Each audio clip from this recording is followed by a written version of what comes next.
राजस्थान के सबसे मशहूर शहरों में से एक उदयपुर के जंगलों में एक आदमखोर जानवर ने आतंक मचाया हुआ है।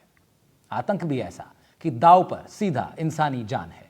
जी हां, एक नहीं, दो नहीं, तीन नहीं, बल्कि कई इंसानों को अपना शिकार बना चुका यह आदमखोर पैंथर अब पूरे इलाके के लिए दहशत का सबब बना हुआ है। ताजा मामला उदयपुर के गोगुंदा से आया, जहां इस आदमखोर पैंथर ने एक और इंसान का शिकार कर मार डाला। गोगुंदा में पैंथर ने मंदिर के 65 साल के पुजारी विष्णुगिरी पर हमला कर जान ले ली। घटना विजय बावड़ी के राठौड़ा का गुड़ा की है। घात लगाकर आया पैंथर पुजारी जी को उठाकर जंगलों में ले गया। सुबह जब लोग मंदिर पहुंचे तो पुजारी जी वहां नहीं मिले। मंदिर के आसपास खून के निशान दिखाई दिए। ग्रामीणों ने मंदिर के पास खेतों में तलाश की तो उनका शव क्षत विक्षत हालत में मिला। सूचना पर गोगुंदा थाना पुलिस और वन विभाग की टीम मौके पर पहुंची। पैंथर के लगातार हमलों से ग्रामीणों में भय का माहौल है। गोगुंदा में एक तेंदुए ने शनिवार रात को भी एक महिला पर हमला कर उसकी जान ले ली थी। घटना गुर्जरों का गुड़ा गांव में हुई। मृतका 55 वर्ष की एक महिला थी। बढ़ती घटनाओं के बाद स्कूलों में अवकाश घोषित कर दिया गया है। वन विभाग के साथ पुलिस की टीमें भी पैंथर को पकड़ने में लगी हैं। सांसद मन्नालाल रावत भी पैंथर के आतंक वाले क्षेत्रों में पहुंचे और ग्रामीणों से बातचीत की। लेकिन अब बातचीतों से भी डर लगने लगा है, कहीं आदमखोर पैंथर आवाजें सुनकर हमला ना कर दे। तो कुल मिलाकर स्थिति ये है।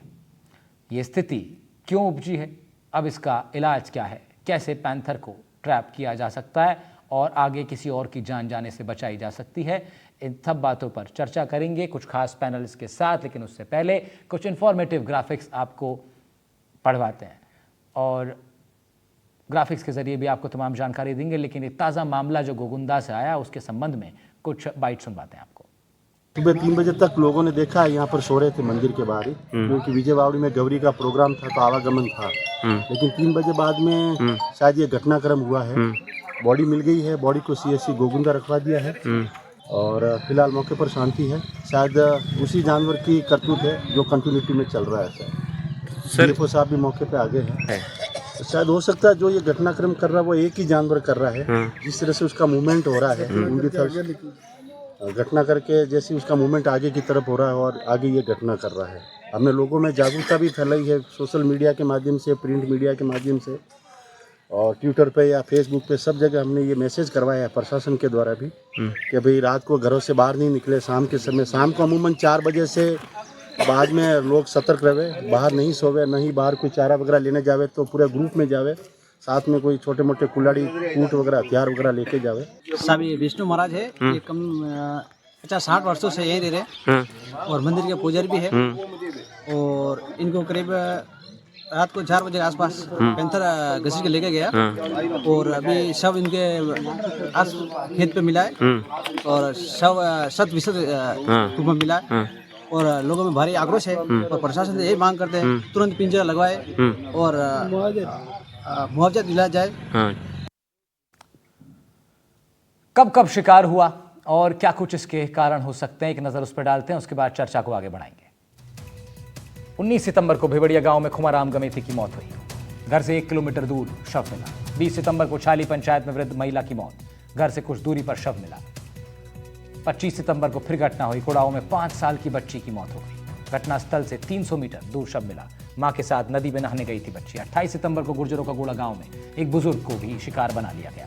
30 सितंबर को बड़गांव तहसील के राठौर का गोड़ा गांव में फिर हमला हुआ और अकेले सो रहे पुजारी विष्णु को भेड़िया तेंदुआ उठा करके ले गया, हत्या कर दी गई। अब ये किन कारणों से हो रहा है, इस पर एक नजर डाल लेते हैं। लगातार घटनाएं तो हो रही हैं। 19 सितंबर को हुई, 20 को हुई, 25 को हुई, 28 को हुई, 30 सितंबर को हुई।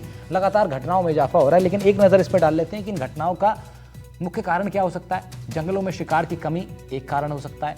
दूसरा कारण ये भी हो सकता है कि इंसानी बस्तियों का जो फैलाव हो रहा है जंगली एरियाज में, जंगलों के एरियाज में, वो भी कारण हो सकता है। जंगल इससे तेजी से घट रहे हैं जिसके कारण तेंदुओं का, अन्य वन्य जीवों का जो क्षेत्र है वो घट रहा है और इसीलिए इंसानों की जीवन में, इंसानियों की सभ्यताओं में ये दखल अंदाजी हो रही है। और सबसे बड़ा कारण इंसानी खून का मुंह लगना, ये एक बहुत बड़ा कारण है। इन तमाम कारणों में से कौन से कारण ठीक हैं, किस वजह से ये हो रहा है, कैसे इसकी रोकथाम अभी तत्काल प्रभाव से हो सकती है, बात करेंगे, चर्चा करेंगे। डॉक्टर संदीप सिंह पशु चिकित्सक के नाते से हमारे साथ जुड़ रहे हैं।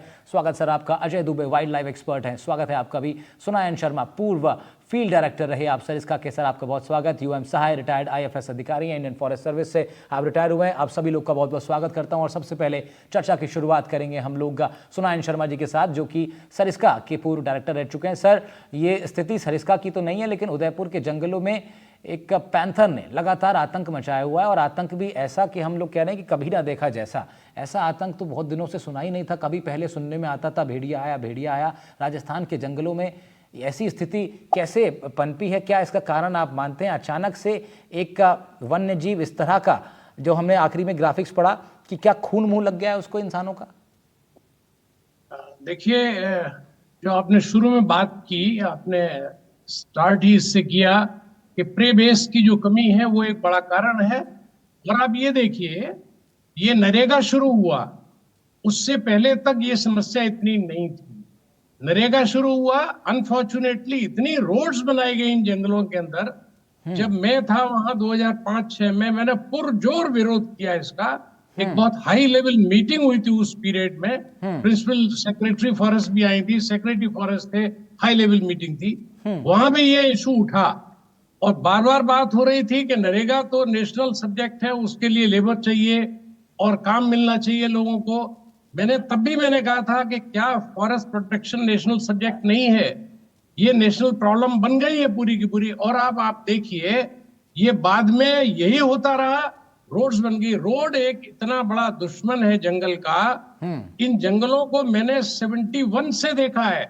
उस समय से मेरे बाद में सहाय साहब भी आए, ये भी प्रकाश डालेंगे कैसे जंगल होते थे। और उसके बाद में जब मैं 2005 में दोबारा एसडीएफओ गया तो मैं तो देख के हैरान रह गया।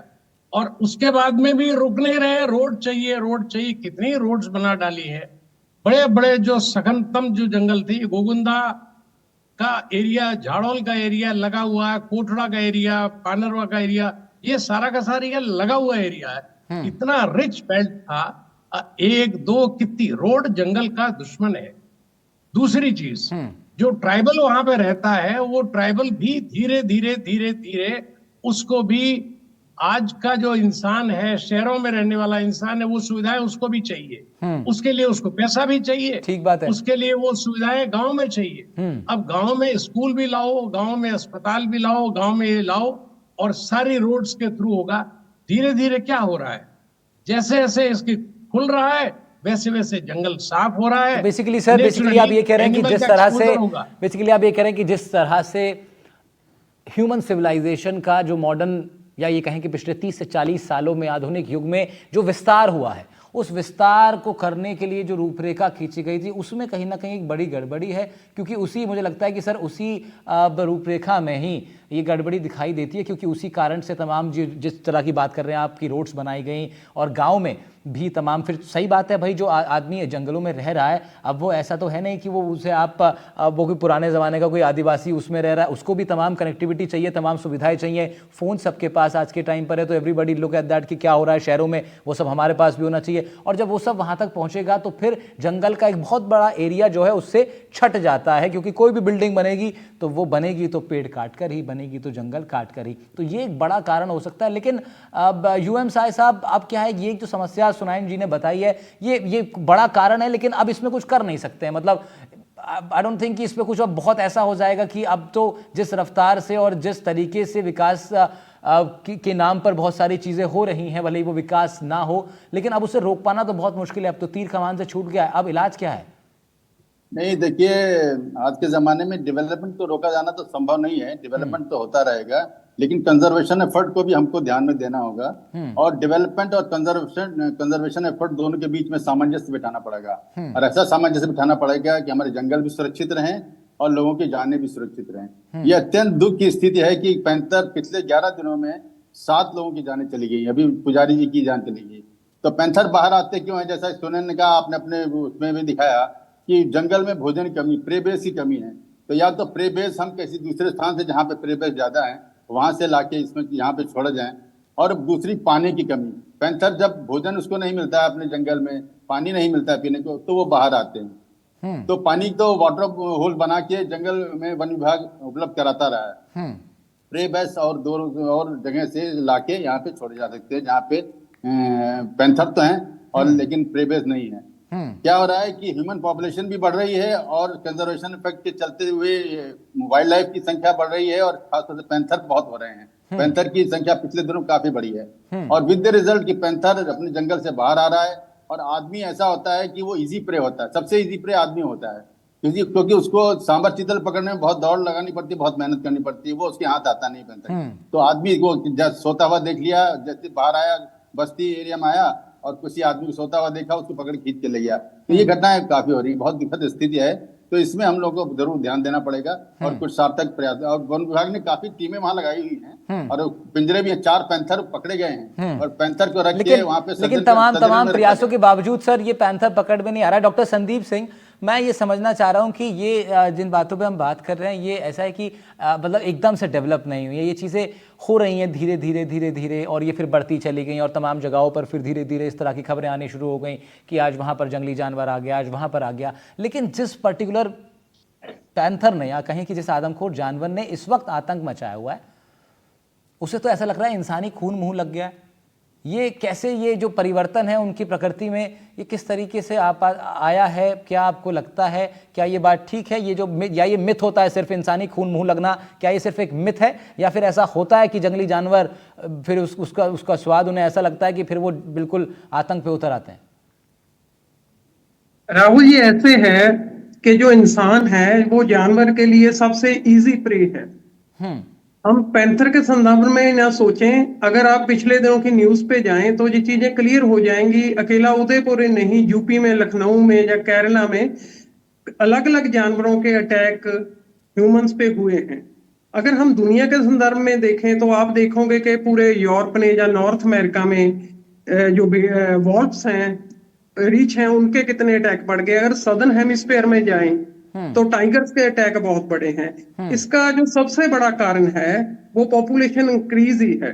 तो पॉपुलेशन इंक्रीज होने से जानवरों के जो खाने पे डायरेक्ट इफेक्ट जाता है, जो उनके नेचुरल हैबिटेट्स हैं वो कम होते जा रहे हैं। लेकिन संदीप जी, इसमें बस जस्ट टू इंटरप्ट एक बात बस मैं इसमें ये ऐड ऑन करना चाहूंगा ताकि डिस्कशन का विषय जो है थोड़ा सा मैं चाह रहा हूँ कि वो एक थोड़ा सीमित हो जाए, मतलब क्योंकि ये बहुत जनरलाइज विषय अदरवाइज हो जाएगा।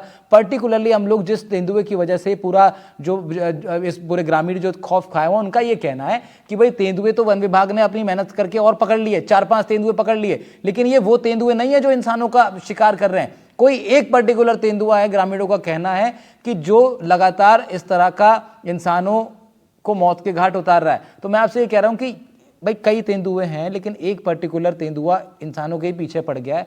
उसके केमिकल रिएक्शन जो दिमाग में, उसकी बॉडी में जो चेंज हुआ है, उसका कोई साइंटिफिक कारण भी है क्या?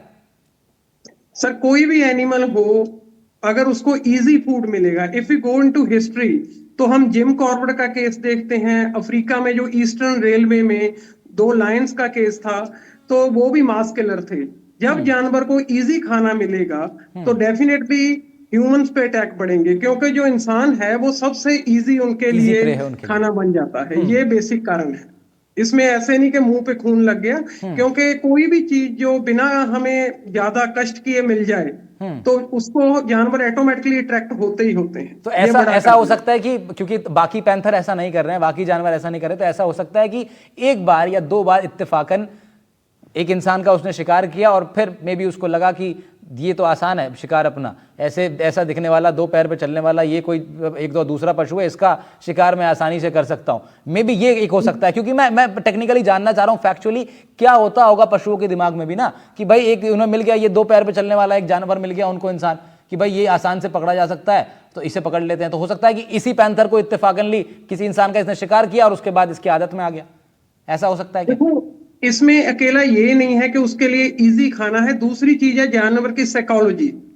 जब भी जानवर को वो किसी इंसान पे अटैक करता है तो उसके दिमाग में एक चीज तो बैठी हुई है कि इंसान मेरे लिए खतरा है, क्योंकि बाकी पैंथर से कंपैरेटिव जो पैंथर पर्टिकुलर अटैक कर रहा है उसके दिमाग में ये चीज बैठी है कि इंसान मेरे लिए खतरा है, मैं उसको नहीं मारूंगा तो वो मेरे को मार देगा। ये एक बड़ा कारण हो सकता है। और फिर ऐसी स्थिति क्यों पैदा हो जा रही है कि कई बार इस तरह के जानवर निकल आ रहे हैं? भाई क्यों पशुओं को ऐसा लगने लगा है कि मानव उनके लिए खतरा है? हालांकि इसमें सुनायन जी भी एग्री करेंगे और यूएम साहब, साय साहब भी एग्री करेंगे कि अगर वो सोच पाता ठीक से, तो मुझे लगता है उसकी बात काफ़ी हद तक सही है कि मानव इंसानों के लिए तो एक बड़ा खतरा है ही, लेकिन भले ही हम हों उसके लिए खतरा, लेकिन अब स्थिति यह है कि इंसानी जान जा रही है। ऐसे में अजय दुबे साहब, क्या आदमखोर पैंथर अगर मिलता है तो उसे मौत के घाट उतार देना ठीक रहेगा? ग्रामीणों की ये मांग भी है। राहुल, मैं आपके इस स्टेटमेंट पे जरूर ऑब्जेक्शन करूंगा कि आदमखोर अभी इतनी जल्दी डिक्लेयर करना गलत है। इससे बहुत गलत संदेश जाएगा और कॉन्फ्लिक्ट्स बढ़ेंगे। एक लेपर्ड जो आइडेंटिफाई नहीं हुआ है उसके चक्कर में अन्य लेपर्ड्स पे अटैक होगा। मेरा मानना है कि जो फॉरेस्ट डिपार्टमेंट जब भी ह्यूमन एरिया के आसपास, देखिए लेपर्ड ह्यूमन एरिया के आसपास रहता है और वो ये छोटे जानवर उठाता है और बच्चे उठा लेता है। ये एक नोन फैक्ट है, ये तो हिस्टोरिकल देखा गया है। कहीं ना कहीं मुझे लग रहा है क्या इसको रेबीज है या फॉरेस्ट का जो कॉन्फ्लिक्ट मैनेजमेंट है वो फेल हुआ है। नागरिकों के और वाइल्ड लाइफ के बीच में फॉरेस्ट डिपार्टमेंट एक कम्युनिकेशन, एक ब्रिज बनता है। यदि वहां पे कोई डिस्टरबेंस हुआ है, वहां कोई प्रॉब्लम है, कहीं पानी की है, यदि प्रे बेस, यदि हर्बीवोर जो शाकाहारी जानवर है उनकी कमी क्यों हुई है और ये क्यों शहर में आ रहा है, बार बार अटैक कर रहा है। अच्छा, इसके जो विक्टिम्स हैं या तो वो महिला है या बच्चे हैं या वो लेटा हुआ इंसान है, और जो घरों के बाहर है ये अभी घरों के अंदर से नहीं उठा रहा है। जो आदमखोर होता है वो तो बिल्कुल आपके घर तक आ जाता है और वो उठा के लेके जाता है। मुझे लगता है कि जो वाइल्ड लाइफ के ट्रेन्ड ऑफिसर्स हैं उनको फील्ड पे उतारना चाहिए। अदरवाइज इसके चक्कर में कहीं ऐसा ना हो कि किसी और लेपर्ड को भी लोग गांव वाले मार दें। ये बहुत महत्वपूर्ण बात आपने उठाई है अजय दुबे साहब, मैं फिर लौटूंगा आपके पास। ये बड़ी महत्वपूर्ण बात आपने उठाई है सुनैन जी, ये भी काफी इंपॉर्टेंट बात है कि भाई ऐसा ना हो कि जैसे कहते हैं ना एक मछली तालाब को गंदा कर देती है। अभी तो सवाल ये भी है कि वो मछली खुद भी गंदी है कि नहीं। अभी तो अजय दुबे जी कह रहे हैं कि अभी तो यही कंफर्म नहीं हुआ। तो सिस्टम ये इस वक्त सवाल ये है कि अगर सीनियर वाइल्ड लाइफ ऑफिसर और जो ट्रेंड हैं जिन्होंने इस तरह के बहुत सारे मिशन पूरे किए होंगे सक्सेसफुली, अगर उनको फील्ड पर नहीं उतारा जाता सुनैन जी, तो फिर स्थिति तो बाकी जंगली जानवरों के लिए भी बड़ी भयावह हो सकती है। क्योंकि जब इंसान रिटेलिएट करेगा तो फिर तो इंसान, फिर जो है इंसान से बड़ा तो फिर कोई जानवर ही नहीं है ना। तो इंसान जब रिटेलिएट करेगा तो फिर तो कई उसमें जंगली जानवर उसका शिकार बन जाएंगे। सुनैन जी, देखिए, मैं अजय जी की बात से बिल्कुल सहमत हूं पूरी तरह से। ये हल नहीं हुआ इसका, क्योंकि सबसे पहले तो आपको आइडेंटिफाई करना चाहिए। आप आइडेंटिफाई नहीं कर पा रहे। ठीक बात है। मैं इसमें दो बातें बड़ी महत्वपूर्ण करना चाहता हूं सबके दर्शकों के एडवांटेज के लिए। जी। पहली चीज, प्रे बेस क्यों कम हो रहा है? प्रे बेस इसलिए कम हो रहा है, पहले तो आप ये देखिए, मैं जब 73 का जब जिक्र कर रहा हूं तब से मैं इसको देख रहा हूं। ट्राइबल्स तो नेचुरली वो आदतन शिकारी हैं, जो उनको मिलता है वो छोड़ते नहीं है। अब पोजीशन क्या हो रही है? पहले वो उसको इतना बड़ा रिक्वायरमेंट नहीं था। आज जैसे मैंने बताया ना, आज मॉडर्न लाइफ के लिए उसको ज्यादा कुछ चाहिए। पहले वो इतनी खेती भी नहीं करता था, वो एग्रेरियन भी नहीं है, अब वो खेती भी ज्यादा कर रहे हैं। सो दैट वे फॉरेस्ट में जो प्रेशर पैदा हो रहा है उसका नतीजा है कि कॉन्फ्लिक्ट भी ज्यादा बढ़ रहा है। जैसे अभी पहले बात की थी संदीप जी ने कि भाई वो अगर वो ज्यादा कॉन्फ्लिक्ट में आएगा, पहचान लेगा कि भाई ये सबसे इजी प्रे है, तो नेचुरली उसको पकड़ेगा वो। अब इसमें दो चीजें हैं। प्रे के लिए शाही साहब ने फरमाया, लेकिन मैं जानता हूं एक कॉन्स्टेंट है, आप भी समझते हैं कि वहां पे आप कितना ही छोड़ दीजिए वो नहीं खा पाएगा, लेकिन वो ट्राइबल्स उसको पहले मार के खा जाएंगे। इसलिए बचने वाला कुछ वहां पे है नहीं, अनलेस देयर इज सेंचुरी, कोई बड़ा एनक्लोजर, इफेक्टिव एनक्लोजर बना के आप उसको रख पाए। लेकिन दूसरी चीज, अभी जैसे एक फौरी प्रॉब्लम आ रही है जिसके लिए आपने कहा कि भाई मारना चाहिए कि नहीं मारना चाहिए। बात ये आइडेंटिफाई नहीं कर पाओगे तो मारोगे किसको? देखिए, इसमें एक बहुत अच्छा हल था जो कि wild life institute of India ने इसमें एक प्रोटोकॉल डेवलप किया। उन्होंने इसके जीन्स को एनालाइज करके इसका फिंगरप्रिंट इंडेक्स तैयार करने की कोशिश की और उन्होंने इसके लिए किट्स दिए कि जहां भी कोई इस तरह का कोई भी जानवर आता है उस एरिया में, तो उसका स्वैब वगैरह लेके आप भेजिए, उसका एक एटलस तैयार करेंगे। अब जब भी कोई केस होता है वहां से उठाएंगे तो आपको, या आपने पकड़ा है किसी को एनिमल को, मिलान कर लीजिए। अगर वो आपने मिल गया तो इसका मतलब वही एनिमल है, अगर नहीं मिला इसका मतलब वो एनिमल नहीं है। तो कम से कम आपको ये श्योरिटी तो हो कि जो आपने पकड़ा वो कौन से एनिमल को आपने पकड़ा है। अभी प्रॉब्लम यही हो रही है, 3 आपने लेपर्ड पकड़ लिए, समस्या वही की वही है। मतलब क्या हुआ? साफ है कि आपने गलत लेपर्ड को पकड़ा। लोगों का प्रेशर होता है अधिकारियों के सबके ऊपर प्रेशर होता, चलो पकड़ लो पकड़ लो, पकड़ लिया, उससे काम बनने वाला नहीं है। इतने साल हो गए, हम लोग क्यों नहीं अपना डेवलप कर पाते सिस्टम? सरकार को अनिवार्य रूप से अब चेतना ही चेतना चाहिए, अपनी लैब बनाए, जयपुर में बनाए, wild life institute of India के ऊपर भी कब तक निर्भर करेंगे? इतने केसेस होते हैं, कभी उदयपुर में केस होता है, कभी सवाई माधोपुर के एरिया में होता है, कभी बूंदी के एरिया में अभी होता है, डूंगरपुर में होता ही हुआ रहता है सर, ना। अभी डूंगरपुर में अच्छा, भी हो गया। एक जी, एक मैं जरा सा और आपको इसमें मेंशन करूंगा, सरिस्का का केस भी आप मत भूलिए जी सरिस्का में लास्ट ईयर टाइगर गया था, जी उसको जो रेस्क्यू करने के लिए टीम गई थी, वो हीरा एंड कंपनी, उनके ऊपर कितना प्राणघातक हमला हुआ, तो आज तक बेचारा पड़ा हुआ है बिस्तर के ऊपर, और वही टाइगर दोबारा फिर निकल गया, वही हरियाणा में फिर घूम रहा है उसी एरिया में। क्या दुर्घटना होगी पता नहीं है।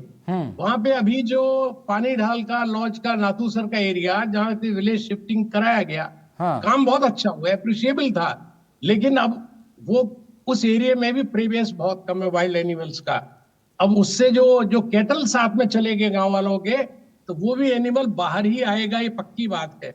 मेरा तो बहुत कॉन्क्रीट सुझाव है, इसके लिए एक बहुत कॉन्क्रीट स्टेप लेके एक स्ट्रेटेजी तैयार होनी चाहिए, एक इसके लिए टास्क फोर्स बननी चाहिए, जिसके अंतर्गत लैब भी आनी चाहिए, ठीक है, ये भी काम करनी चाहिए, और साइट स्पेसिफिक मैनेजमेंट भी होना चाहिए। ठीक है, जैसे मैंने सरिस्का के लिए कहा, हम खुश हो सकते हैं कि विलेज शिफ्टिंग करा दिए, बहुत अच्छा काम किया, लेकिन विलेज शिफ्टिंग में हमने ये नहीं देखा कि ये मवेशी में पल रहा था, और मवेशी चली गई तो अब क्या करेगा ये? ठीक है, उसको ढूंढते ढूंढते बाहर निकल जाएगा, दुर्घटना होगी ही होगी। ठीक है सुनान साहब, so what I am trying to say कि हमको एक कॉम्प्रिहेंसिव प्लान ड्रॉ करना पड़ेगा, ठीक बात है, एक परमानेंट स्ट्रेटेजी हमको बनानी ही पड़ेगी, ठीक बात है, तब इसका हल हो ठीक पाएगा। बात है। यूएम साहिब साहब, क्या हो सकती है वो स्ट्रैटेजी? कुछ सुनायन शर्मा सर ने जो है उसको थोड़ा उस पर फोकस किया, उस पर प्रकाश डाला, आपके हिसाब से क्या वो स्ट्रैटेजी हो सकती है? और फिर ये भी मैं आपको चाहूंगा, इस पे भी आप ये भी ऐड ऑन करें कि इस वक्त जो स्थिति है उसमें तत्काल प्रभाव से क्या कुछ चीजें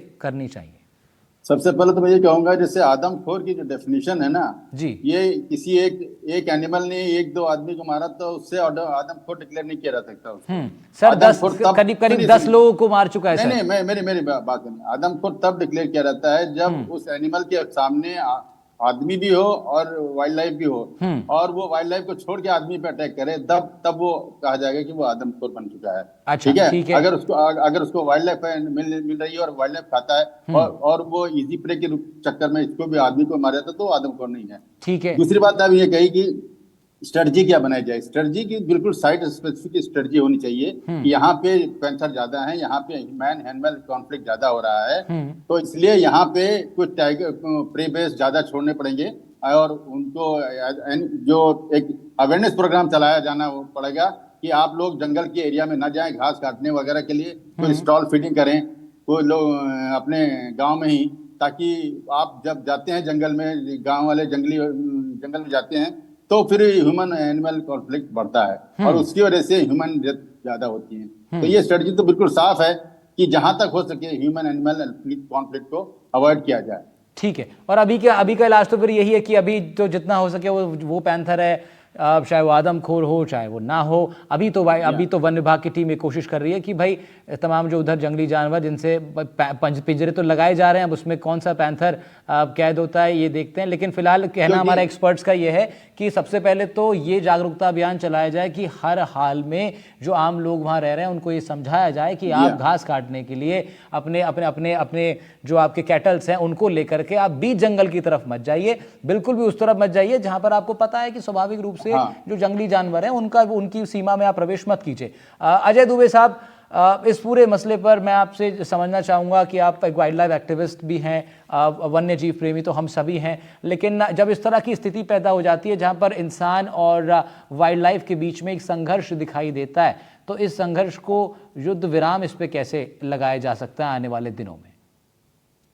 देखिए, जब भी इंसान और वाइल्ड लाइफ में संघर्ष होता है तो फॉरेस्ट का रोल, पंचायती राज जो इंस्टीट्यूशन है उनका रोल होता है, कॉन्फ्लिक्ट मैनेजमेंट होता है। नागरिकों को ये बताना चाहिए कि जो वाइल्ड लाइफ है, जो जंगल है, वो आपकी सुरक्षा, आपके जीवन और आपके स्वास्थ्य सबके लिए बेहतर है। कहीं ना कहीं दोनों के बीच में संवाद होगा, दोनों का एक ग्रेसफुल, एक एक सह अस्तित्व को एग्जिस्टेंस यदि रहेगा डिग्निफाइड, तो वो दोनों निश्चित तौर पर दूरी रखते हैं। मैं अभी हमारे जितने भी रिटायर्ड सीनियर ऑफिसर्स को सुन रहा था, सब डॉक्टर साहब थे।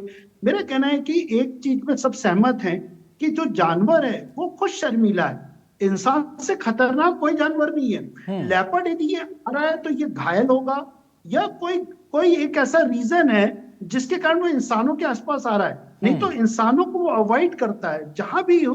यदि वो आता है तो रात ठीक के है। समय आता है, ठीक या है। जितने उसने अटैक किए हैं वो दूर ठीक है, खेतों में बहुत किए बहुत हैं। तमाम कारण हो सकते हैं, और लेकिन कोशिश सबकी यही है, उम्मीद सबकी यही है कि जान किसी की भी ना जाए, चाहे वो इंसान की हो चाहे पशु की हो। दोनों ही एक दूसरे के लिए बहुत ज़रूरी हैं। पशुओं के लिए इंसान का रहना भी ज़रूरी है, और इंसानों के लिए पशुओं का रहना भी बहुत ज़रूरी है। तभी जो पूरी जो साइकिल है वो ठीक तरीके से मेंटेन रहेगी। वो कहीं ना कहीं गड़बड़ा रही है।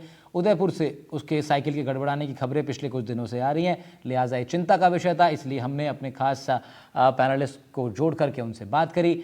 मैं संदीप सिंह साहब आपको थोड़ा कम समय दे पाया, मैं आपसे और सवाल लेना चाहता रहा, पर समय आज इतना ही है। बहुत बहुत शुक्रिया आप तमाम मेहमानों का, आपने अपने अनुभव साझा किए और इस बेहद ही महत्वपूर्ण विषय पर NDTV राजस्थान पर आप लोगों ने बात की। अपनी बात में आज इतना ही। NDTV राजस्थान से जुड़े रहिए आप तमाम बड़ी खबरों के लिए। नमस्कार।